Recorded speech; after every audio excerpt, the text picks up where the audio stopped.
অখিল গগৈ ডাঙৰীয়া প্ৰকৃততে নিজে এজন হত্যাকাৰী। অখিল গগৈ ডাঙৰীয়াই প্ৰকৃততে নিজে এজন হত্যাকাৰী।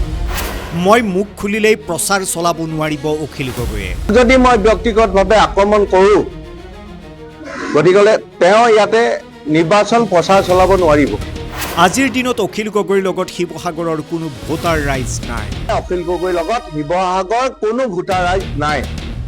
অখিল গগৈয়ে বেলেগৰ ভেটিৰ ওপৰত থিয় হৈ নাচ দি আছে। আজি তেওঁ বেলেগৰ ভেটিৰ ওপৰত থিয় হৈ তেওঁলোকে নাচ দি আছে। 5 বছৰে অখিল গগৈয়ে কেৱল অভদ্ৰামী কৰিলে। যোৱা 5 বছৰে তেওঁ যিখিনি অভদ্ৰামী কৰিলে বিভিন্ন সময়ত, আজি সেইকাৰণে শিৱসাগৰবাসী ৰাইজ তেওঁৰ লগত নাইতো। বাংলাদেশী লোক আনি শিৱসাগৰত নিৰ্বাচনী প্ৰচাৰ চলাব লগা হৈছে। তেওঁ আজি অবৈধ কোনোবা বাংলাদেশী মানুহক আনি পিনে ইয়াতে নিৰ্বাচনী প্ৰচাৰ চলাবলগীয়া হৈছে। তেওঁৰ লগত শিৱসাগৰৰ মানুহ নাই। এজনো শিৱসাগৰ ল'ৰা তেওঁৰ লগত নাই। মোক হত্যাকাৰী সজোৱাৰ আগতে প্ৰমাণ সংগ্ৰহ কৰক। তেওঁ ওচৰত প্ৰমাণ পত্ৰবিলাক আগতে গোটাব লাগে, কাৰণ তেওঁ ৰাজনৈতিকভাৱে এই কথা বতৰাবিলাক কৈ আছে। অখিল গগৈৰ বিৰুদ্ধে কুশল দুৱৰীৰ হুংকাৰ। যিমানেই নিৰ্বাচনৰ দিন চমু চাপি আহিছে, সিমানে প্ৰাৰ্থীসকলৰ মাজত আৰোপ প্ৰত্যাৰোপৰ মাত্ৰা বাঢ়িবলৈ ধৰিছে। এইবাৰ অখিল গগৈয়ে ব্যক্তিগত আক্ৰমণ কৰিলে শিৱসাগৰৰ বিজেপি প্ৰাৰ্থী কুশল দুৱৰী। কুশল দুৱৰী এজন হত্যাকাৰী। 26জন মানুহৰ প্ৰাণ লৈছে কুশল দুৱৰীয়ে আৰু 3জনী বিয়া পতা বুলি অভিযোগ তুলিছিল শিৱসাগৰৰ বিধায়ক অখিল গগৈয়ে। আচলতে শংকিত হৈছে অখিল গগৈ। অখিল গগৈয়ে ভাবিছিল, যিহেতু অগপৰ প্ৰদীপ হাজৰিকাক NDAৰ প্ৰাৰ্থিত্ব প্ৰদান কৰিলে, গতিকে অখিল গগৈৰ বিজয় নিশ্চিত। যিহেতু শিৱসাগৰত প্ৰদীপ হাজৰিকাৰ ভেটি মজবুত নহয়, গতিকে অখিলে অনাশায়ে পাৰ হ'ব পাৰিব নিৰ্বাচনী বৈতৰণি। কিন্তু অখিলে কেতিয়াও নভবা এটা কাম কৰি দিলে বিজেপিয়ে। যেতিয়া বিজেপিৰ প্ৰাৰ্থী হিচাপে 23 মাৰ্চত কুশল দুৱৰীয়ে মনোনয়ন পত্ৰ দাখিল কৰিলে, লগে লগে অখিলৰ অংক হৈ পৰিল জংক পংক। কুশল দুৱৰীৰ সৈতে অহা শিৱসাগৰৰ ৰাইজ দেখি হতবাক হৈ পৰিল অখিল গগৈ।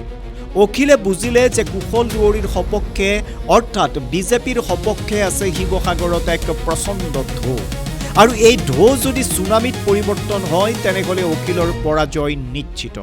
সেইবাবে অখিলে এতিয়া ব্যক্তিগত আক্ৰমণত নামিছে কুশল দুৱৰীক, আৰু সামাজিক মাধ্যম যোগে কুশল দুৱৰীক ব্যক্তিগত আক্ৰমণত নামিছে অখিল গগৈ।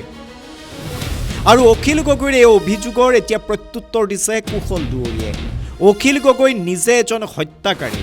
মই মুখ খুলিলেই প্ৰচাৰ চলাব নোৱাৰিব অখিল গগৈয়ে। অখিল গগৈ ডাঙৰীয়াই প্ৰকৃততে নিজে এজন হত্যাকাৰী।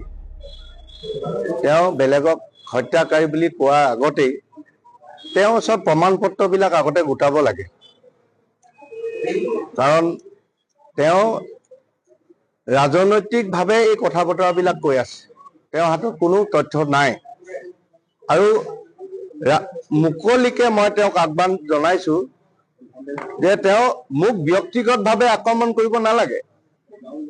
তেওঁক যদি মই ব্যক্তিগতভাৱে আক্ৰমণ কৰোঁ, গতিকে তেওঁ ইয়াতে নিৰ্বাচন প্ৰচাৰ চলাব নোৱাৰিব। কাৰণ আজিৰ দিনত আপোনালোকে জানে, অখিল গগৈৰ লগত শিৱসাগৰ কোনো ভোটাৰ ৰাইজ নাই। যোৱা 5 বছৰে অখিল গগৈ কি কৰিলে, শিৱসাগৰ সমষ্টিটো মান সন্মান ক'ত পেলালে, আপোনালোক সকলোৱে জানে।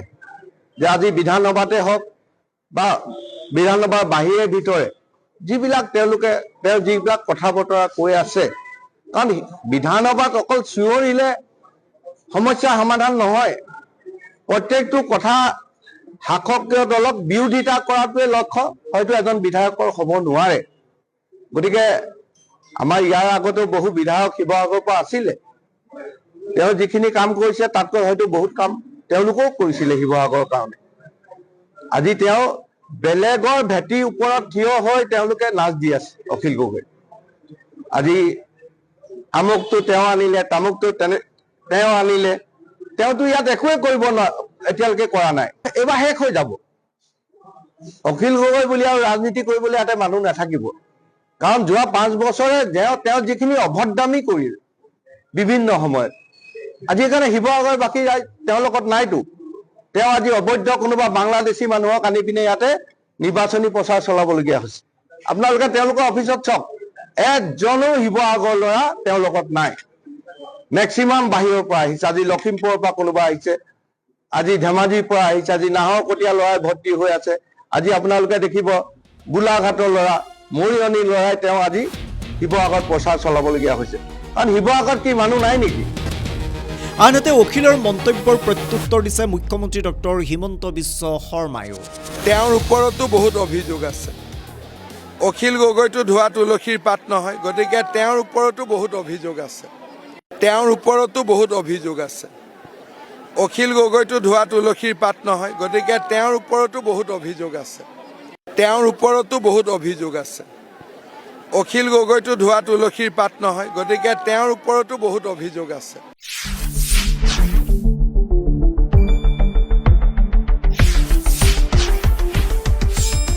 শুদ্ধ আৰু বিস্তৃত বাতৰিৰ বাবে চাই থাকক নিউজ ডেস্ক ৰিপৰ্ট।